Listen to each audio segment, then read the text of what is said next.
the TikTok legislation, or the divestment legislation, I think as you would characterize it, is a no-brainer, and it makes a lot of sense.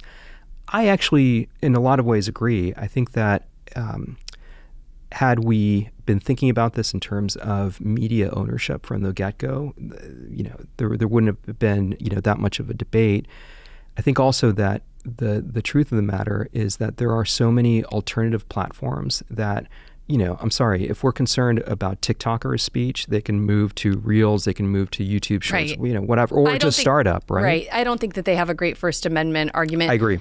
And because we just need to build a better mousetrap. I agree. If we are not going to use TikTok, because you're right, I do think it's a no-brainer. I think it's very dangerous as a platform, but it doesn't mean we can't invent something competitive and cool. Yeah.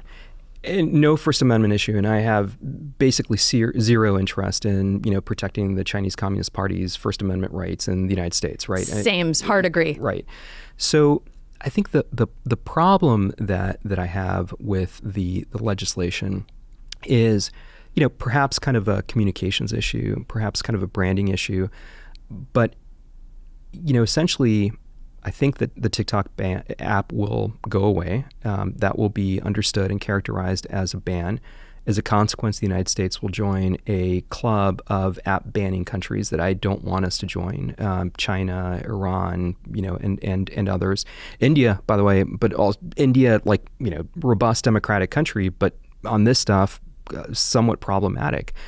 And so it seems to me that that we need to address that and we need to talk about it. One kind of silver lining to me on this legislation is that, effectively what it does is it requires app stores to essentially delist the TikTok app. But as far as I can tell from the bill, you can still type in www.tiktok.com and see on the open internet what TikTok is offering. Just like, I can go and check out, China Daily or any other kind of propaganda outlet of the Chinese government to kind of have an understanding of what they're saying. So I think that this is more about making sure that Americans aren't using the service on a regular basis, and perhaps a little bit less about censorship. And maybe I think that we should be kind of emphasizing that point and making it clear that at the end of the day, this is information that is still accessible, that it is still out there, but the U.S. government is just simply not going to endorse it.